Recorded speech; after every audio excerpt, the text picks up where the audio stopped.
Channel on cooking techniques. I'm going to share with you today my technique on how to poach the perfect egg. Really simple technique, and I've been doing it for a very long time, and I've been perfecting it over the years, and I think you'll enjoy this. So I'm going to start out by telling you about the water and what needs to happen. So now about the water and the myth about adding vinegar or salt to the water.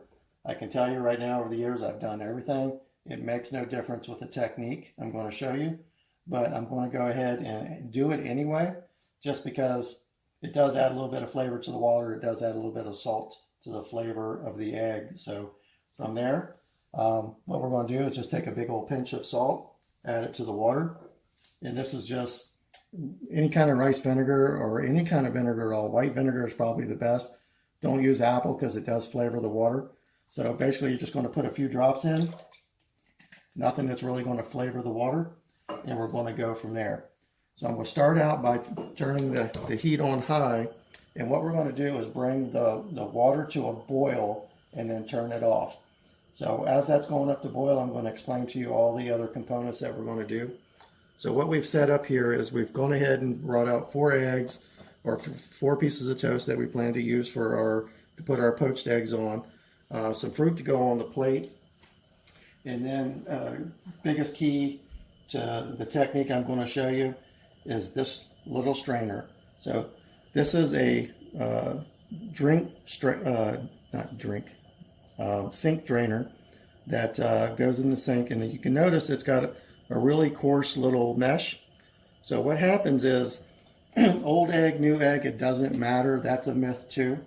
The white part of the egg has 2 components, the solid part, and then there's a liquid part.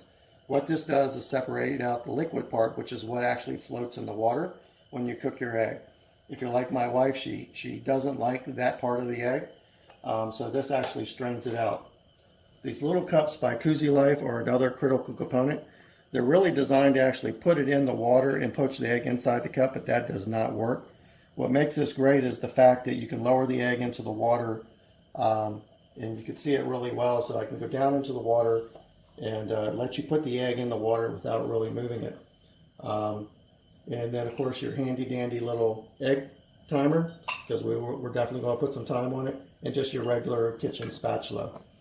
So as that warms up, we'll be back in a second when it gets to a boil, and we'll start talking about the other techniques. Now we're going to go ahead and prepare the eggs, get them into the cups. So basically we're just going to crack the eggs, drop them into the cup, as you can see there. I take and swirled around a little bit just so you get some of the liquid out of it, and then you just basically put it into the cup for ready when you're ready to cook. And you notice there's a lot of liquid down inside the cup, and that's what actually floats around in the water. So we're going to go ahead and do all 4 eggs. As you can see, when you're doing a lot of eggs, this is what the most important part is, because when you're doing eggs for a family, 6, 8, maybe 10 people, you got to have the eggs staged so they can go into the cups in a timely manner and go in the pan in a timely manner. So back to the next couple here and get them into the cups and get ready to go. We're still waiting for our water to come to a boil. As soon as that comes to a boil, I'm going to show you the next trick, which is letting the water steep a little bit, and then layer the eggs into the water so that they can start their process and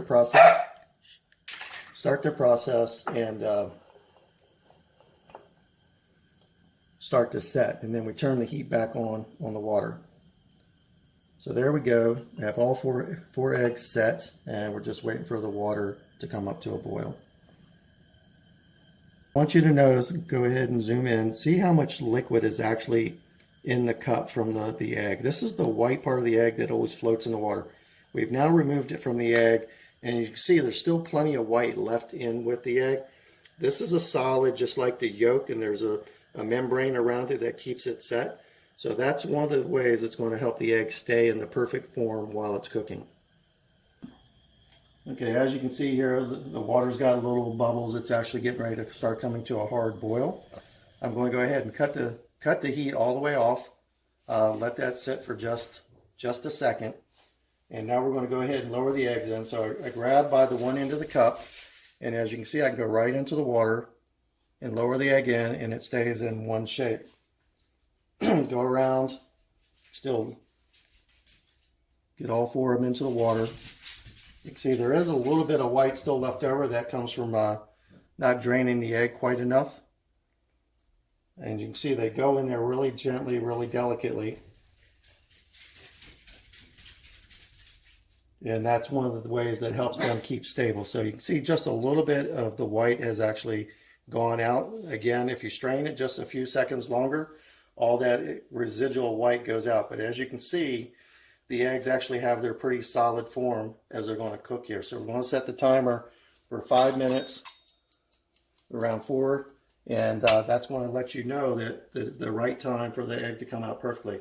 5 minutes is a runny, 5.5 minutes is medium, and 6 minutes is the perfect egg that's not runny but still soft inside. So we're going to cut the heat back on. And I'm actually going to cut it down on an electric stove. It's going to be about a 7 or 8. Gas stove, you want about half flame. So we're going to pause for a second. We're going to go ahead and get our toast in the toaster, and so that'll be ready when the eggs are coming off. Okay, we're at a couple minutes now. Come in a little closer. So you can see I can wiggle the pan just a little bit, and you see how the egg is still kind of moving. This is one of the ways you're starting to tell as it's cooking. We got about 2 minutes to go, so we are getting close. You can notice that the yellow is turning kind of more whitish in color. That's telling you that it's really starting to set at this point in time. So we've already got our toast is popped, and we've garnished our plates, so pretty much set to go. We're just waiting for the couple extra minutes here for the eggs.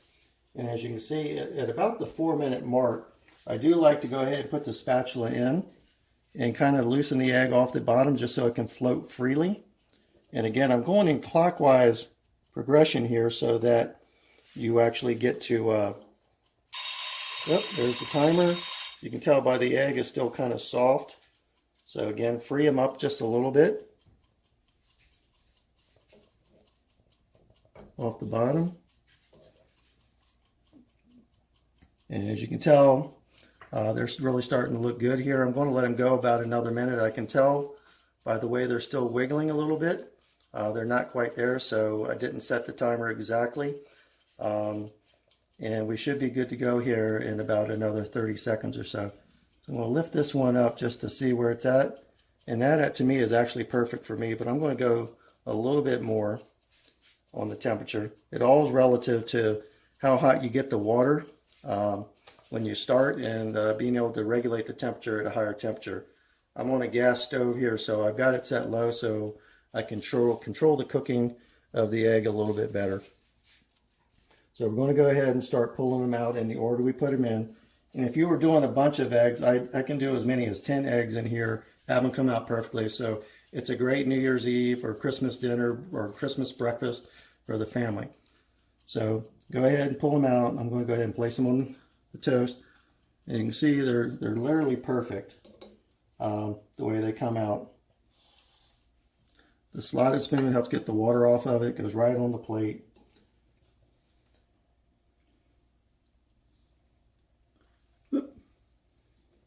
Slid that one off a little bit and try not to miss the next one.